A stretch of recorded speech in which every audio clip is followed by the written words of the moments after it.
মায়ের দোয়া লও হে মুমিন, মায়ের দোয়া লও, মায়ের দোয়া লও হে মুমিন, মায়ের দোয়া লও। বিপদে পড়বে না তুমি যখন যেথায় যাও, মায়ের দোয়া লও হে মুমিন, মায়ের দোয়া লও। একটি গ্লাস পানির ফলে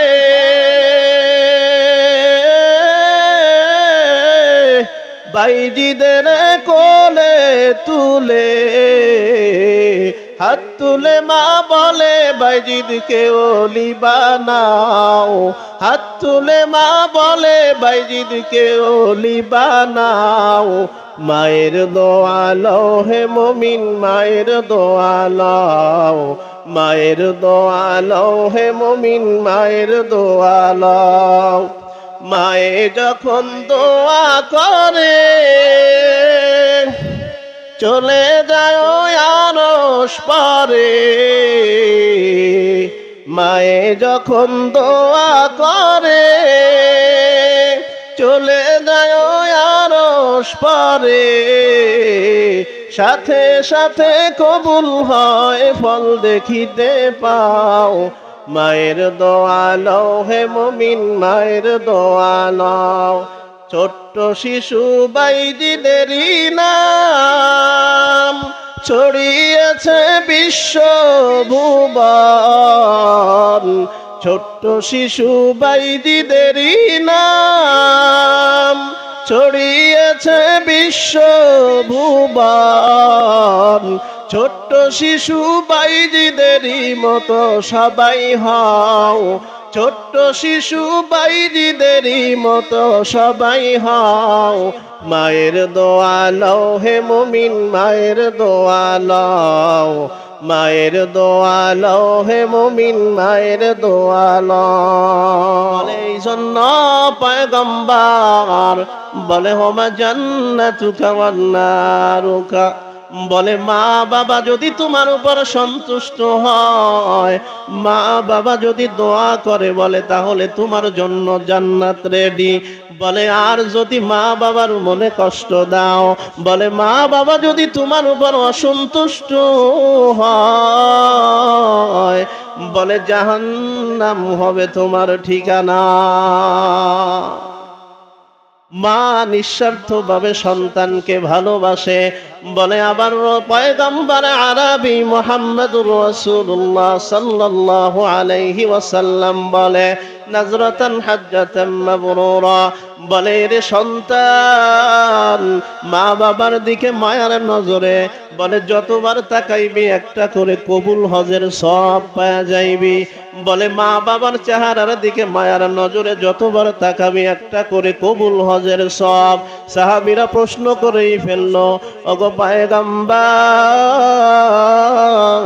ও মায়ার নবী, তাহলে মা বাবার দিকে যদি বারবার তাকাই, বলে যদি একবার তাকাও একটা কবুল হজের সওয়াব, বলে দুইবার যদি তাকাও দুইটা কবুল হজের সওয়াব, তিনবার তাকাইলে তিনটা কবুল হজের সওয়াব।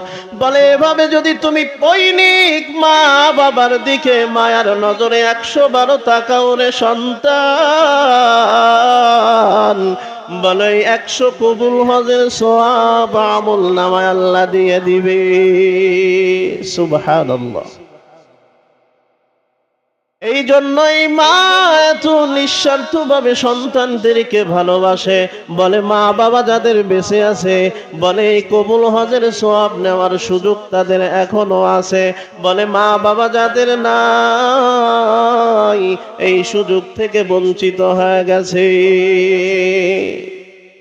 রসুলের যুগে বলে রসুলের সাহাবী হযরতে আলকামা তানবীহুল গাফিলিনের মধ্যে ঘটনা লিখে বলে রসুলের যুগে এক সাহাবী হযরতে আলকামা, বলে আলকামার মৃত্যুর সময় বলে সাকরাতুল মাউত যখন শুরু হয়ে গেছে, বলে এমন সময় আলকামার বিবি মুহাম্মাদুর রাসূলুল্লাহ সাল্লাল্লাহু আলাইহি ওয়াসাল্লামের দরবারে আসছে। বলে ওগো নবী, আমার স্বামীর মৃত্যু বোধহয় কাছে আসছে। বলে সাকরাতুল মউত, বলে চলেন না আমার স্বামীকে একটু কালিমার তালিম দিবেন। নবী আমার চারজন সাহাবী পাঠায়া দিল ওই আলকামাকে তালকিন দেওয়ার জন্য কালেমার। বলে তখন হযরতে আলকামার কাছে যখন যায়, আলকামার কাছে যাইয়া যখন হযরতে আলী রাদিয়াল্লাহু আনহু আলকামাকে কালিমার তালিম যখন দেয়, বলে আলকামার জবান থেকে কালিমা তো আসে না। বলে তখন হযরত সালমান ফারসি, আমর ইবনে আওফ, বলে হযরতে বিলাল, হযরতে আলী, এই চারজনকে রাসূল পাঠাইছিলেন কালিমার তালকিন দেওয়ার জন্য। বলে কালিমা যখন জবান থেকে আসে না, তখন বেলালকে ডেকে বলে ওরে ভাই বেলাল, আলকামার জবান থেকে তো কালিমা বের হয় না। বলে কি ব্যাপার, বেঈমান হয়ে কি বিদায় হবে নি পৃথিবীর জমিন থেকে? তাড়াতাড়ি যাও, তাড়াতাড়ি যাইয়া রাসূলের দরবারে খবর পৌঁছায় দাও। নবীর দরবারে আইসা খবর পৌঁছায়। হযরতে বিলাল বলে পয়গম্বর, আলকামাকে আমরা কালিমার তালিম দিই, আলকামার জবান থেকে কালিমা তো বের হয় না। তখন নবী আমার ডেকে বলে রে বিলাল, আলকামার মা বাবা বেঁচে আসেনি রে বিলাল। তখন বলে হুজুর, আলকামার বাবা বেঁচে নাই, তবে শুনেছি আলকামার মা বেঁচে আছে। বলে ওরে বেলাল, তাড়াতাড়ি যাও, একটু গিয়ে আলকামার মাকে আমার কাছে নিয়ে আসতে পারোনি? দেখো। বলে আলকামার মা অসুস্থ, বার্ধক্যে পৌঁছে গেছে। নবী আমার বলে যাও, যদি সে আসতে পারে আসবে, আলকামার মা যদি আমার কাছে আসতে না পারে আমি তার কাছে যাব।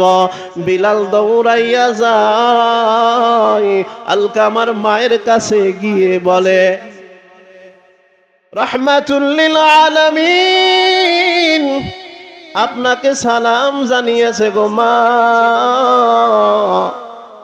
বলে আপনাকে সালাম দিয়েছে, আর যদি আপনি রাহমাতুল লিল আলামিনের দরবারে যেতে পারেন তাহলে চলেন, আপনি যদি যেতে না পারেন মায়ার নবী এখানে আসবে। তখন আলকামার মা দেখে বলে আমার নবীর চেহারা এত সুন্দর,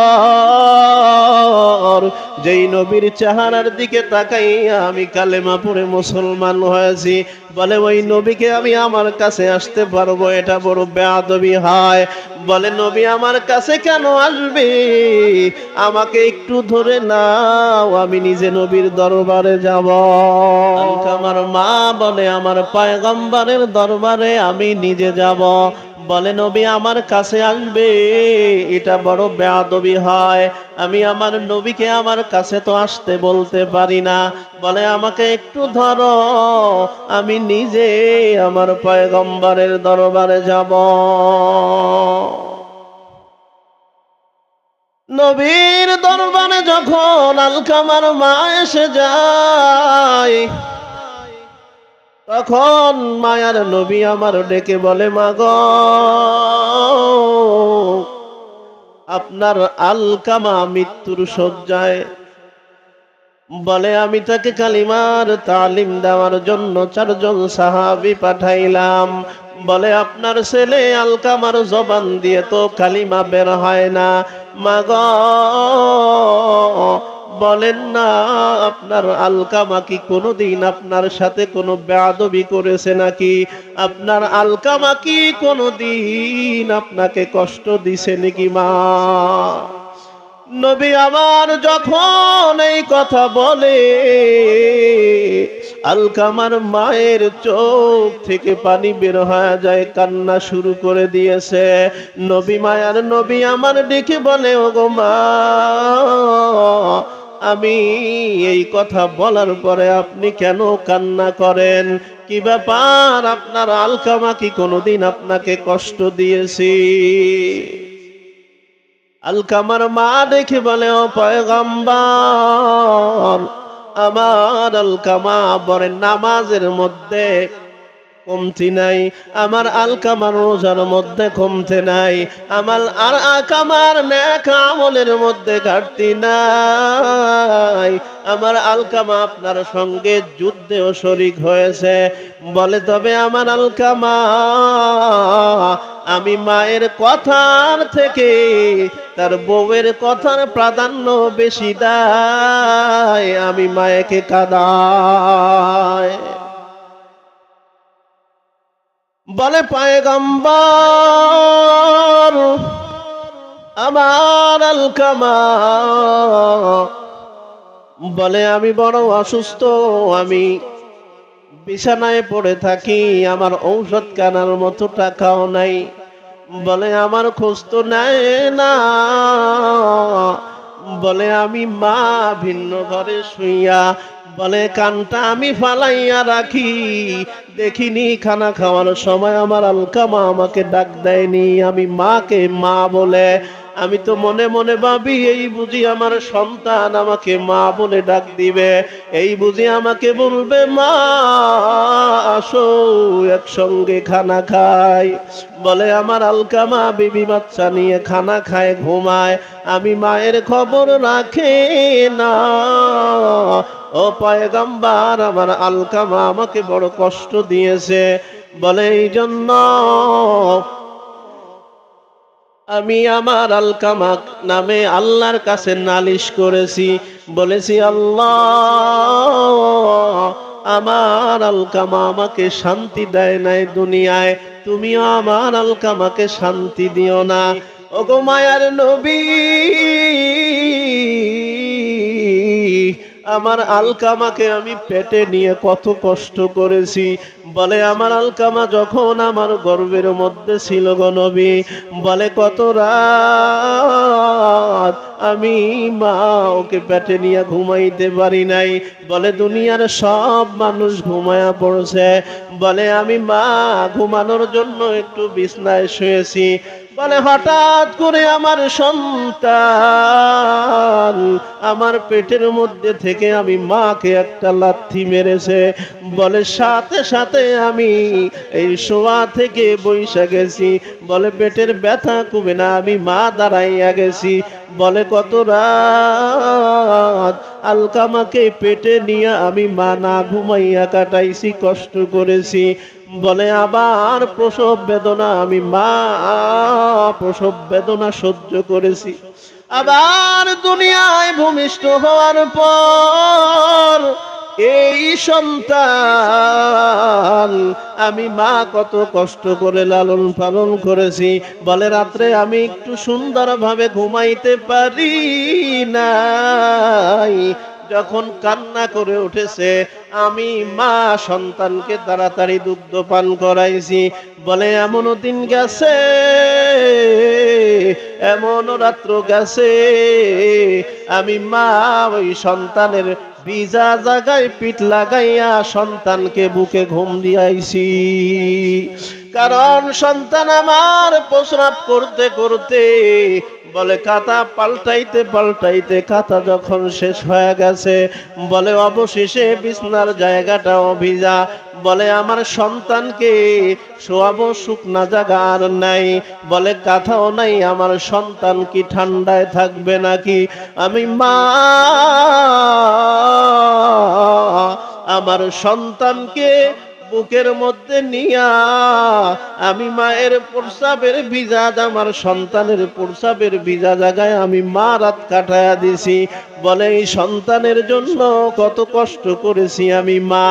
বলে আবার আমি খানা খাইতে বসছি, আমার সন্তান প্রস্রাব করে দিয়েছে, আমার সন্তান পায়খানা করে দিয়েছে। বলে দুনিয়ার সকল মানুষ ওই সময় আর ওখানে বসে খানা খাইতে পারে না। বলে এমন কেউ থাকে না তখন নাকের মধ্যে কাপড় না দেয়। বলে তখনও আমি নাকে কাপড় দেই নাই। বলে আমার সন্তানকে বাতের থালাটা সরাইয়া ওকে পরিষ্কার করেছি। বলে বড় হইয়া আমি মাকে শান্তি দিবে তো দূরের কথা, আমি মায়ের চোখের পানি ঝরাইছি। এই জন্য পয়গম্বর আমি আমার এই সন্তানের নামে আল্লাহর কাছে নালিশ করেছি। নবী আমার ডেকে বলে, মা আপনি আপনার সন্তান আলকামাকে ক্ষমা করে দেন। বলে, না না, আমি ক্ষমা করব না। নবী আমার ডাক দিয়ে বলে, সাহাবায়ে কেরাম তাড়াতাড়ি লড়কির ব্যবস্থা করো। লড়কির ব্যবস্থা করা হয়, আগুন জ্বালায়া দেয়। বলে, আগুনের মধ্যে কাকে ফেলাইবেন পয়গম্বর? নবী আমার বলে, মা এই সন্তানকে আপনি যদি মাফ না করেন, বেঈমান হয়ে মারা যাবে। আল্লাহ তাআলা আপনার সন্তানকে জাহান্নামের আগুনে জ্বালাইবে। এই জন্য আমি চাই আপনার সন্তানকে দুনিয়া থেকে জ্বালায়া দিই। মা ডেকে বলে, পয়গম্বর